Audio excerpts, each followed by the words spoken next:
That's not what happens in the story though. We have the supernatural power that even Jesus himself was there. And not only did these three not die, they got to actually celebrate, worship, and fellowship with Jesus. At the end of the story though, we see what happens with Nebuchadnezzar because of this gift of faith. We'll go ahead and pick up in verse 28. Here Nebuchadnezzar told the men to come out of the furnace, and when they noticed that there was no trace of them even being in the furnace, Nebuchadnezzar now says this, verse 28.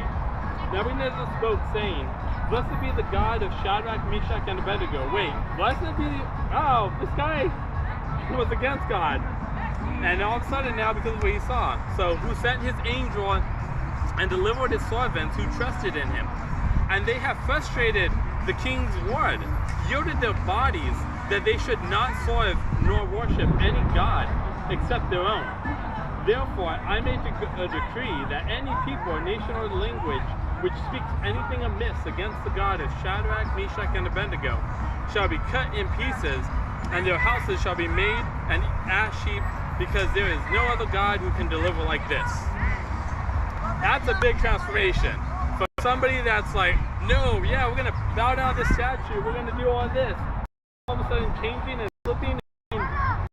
Okay, he went crazy making his old proclamation. God doesn't need any proclamation that people are going to be cut into pieces or houses being born down because they reject God. He just doesn't need that. But we do see the impact that God delivering the three demonstrated to Nebuchadnezzar. He now understood that God was real, and this brought glory to God's name. These are this is what the gift of faith is supposed to do. It's supposed to bring glory not to the individuals, but to the Lord. For the second example of the gift of faith, we're going to look, still staying in Daniel, at the prophet himself, at Daniel. We'll be looking at Daniel chapter 6. Last week, I know it was covered that Daniel actually was blessed in two different instances. Well, in one instance, with both the word of wisdom and the word of knowledge. When interpreting King Nebuchadnezzar's dream. It's important to understand, though, God's outside of what our comprehension is. We don't need to all of a sudden look at it and put limits on God and say that, okay, well, God gave me this one gift, and this is how I can minister, and this is the only gift I have. It's like, no! God can do whatever he wants to do. He can give the gift of knowledge, the gift of wisdom, and now, again, we're going to see in Daniel's life, the gift of faith.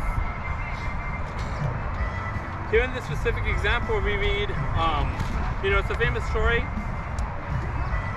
The context is of the, right after Nebuchadnezzar's reign, after the death following the king of, Belshazzar, I believe.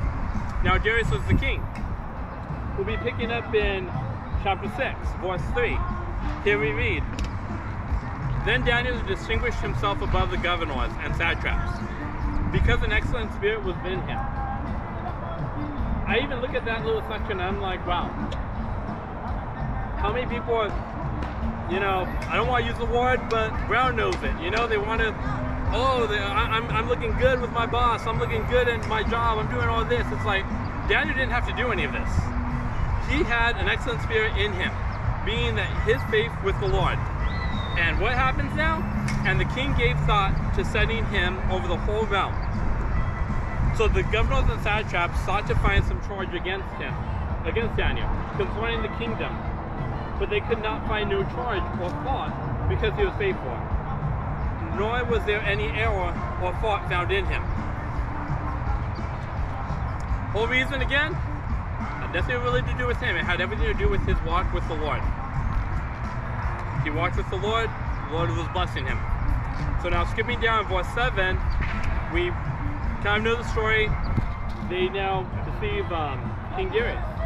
All the governors of the kingdom, the administrators and satraps, the counselors and advisors have consulted together to establish a royal statute and to make a form decree that whoever petitions any god or man for 30 days, except you, O king, shall be cast into the dens of lions.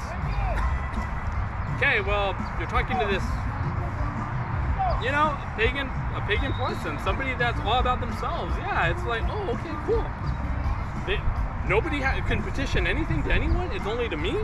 Yeah, okay, sounds good. But raise up my ego. Now, O king, establish the decree and sign the writing, so it cannot be changed according to the law of the Medes and the Persians, which does not alter.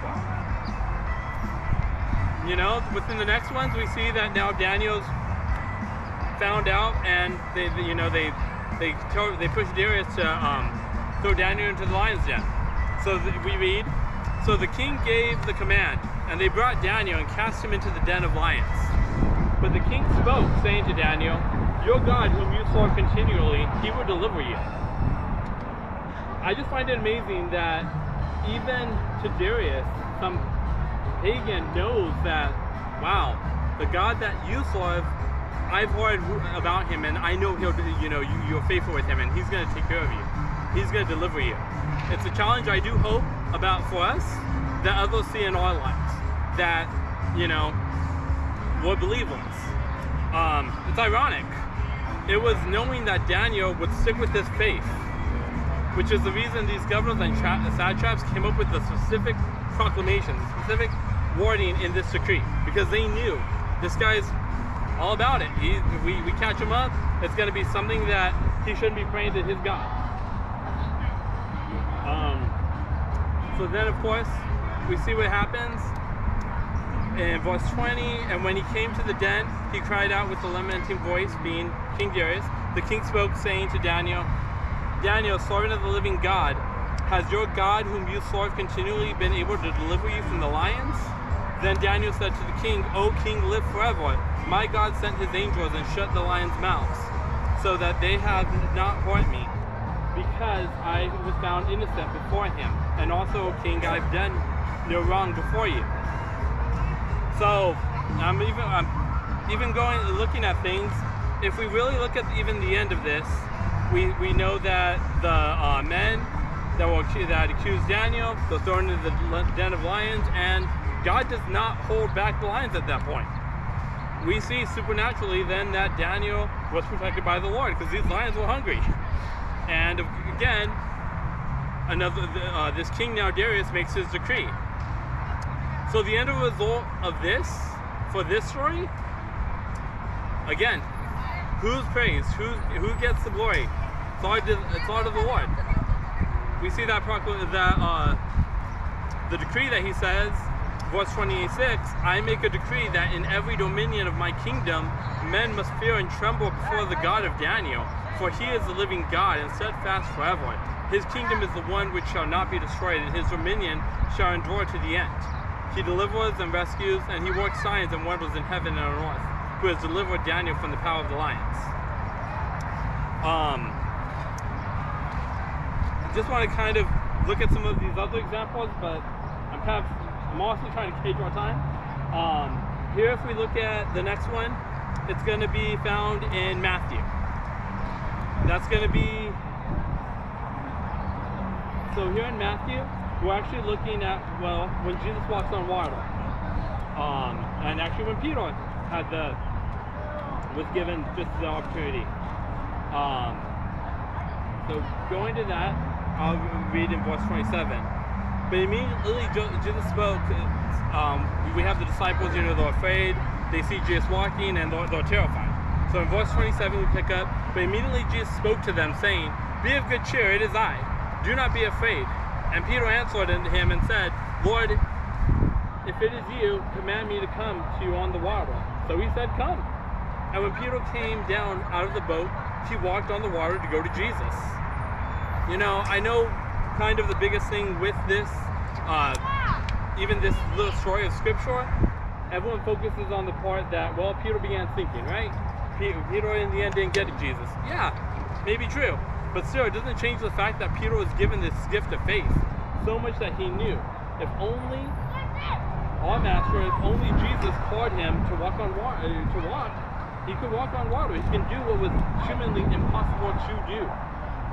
That's the exact same thing we've been seeing through all these different examples, is when we have our eyes fixed on the Lord, when we can get that, now when we're imparted that gift of faith, we know with certainty, without a doubt, that Jesus has it, that God's faithful, that he's going to be, we have that confidence of who God is. And that leads us to do different things, whether it be rebel against kings or whatever you may have.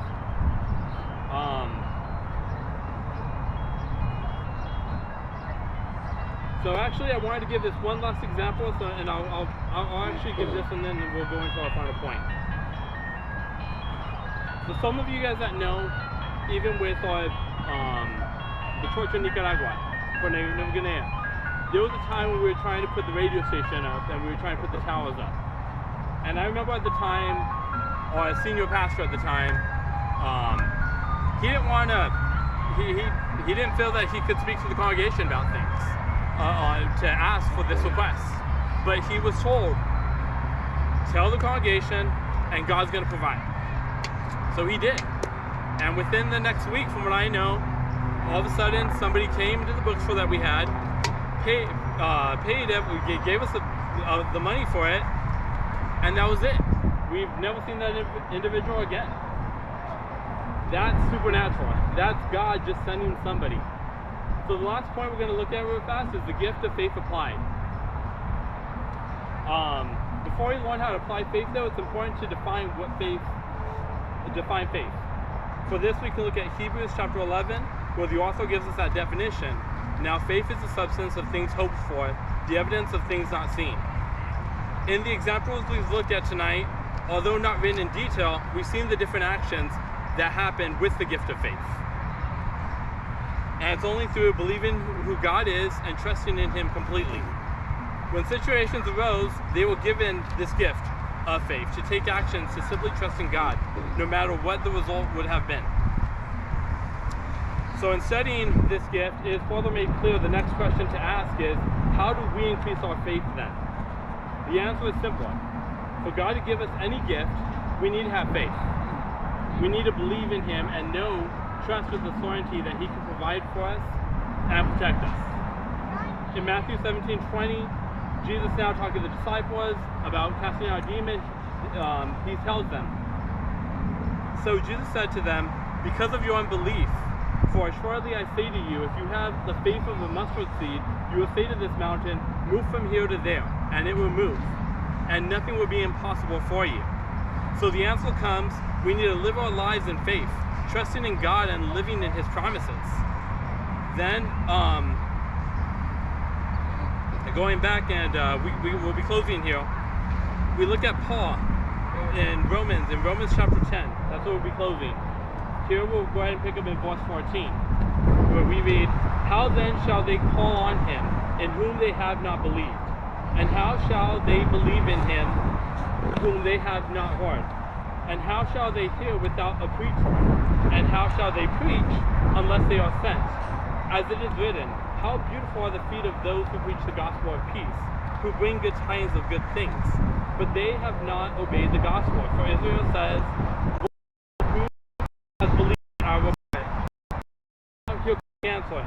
As with anything, if God in any capacity, being blessed with the gift of faith, then we have to increase our comes through worship with Him of His word. So now, verse 7, so then faith by hearing, and by the word of God.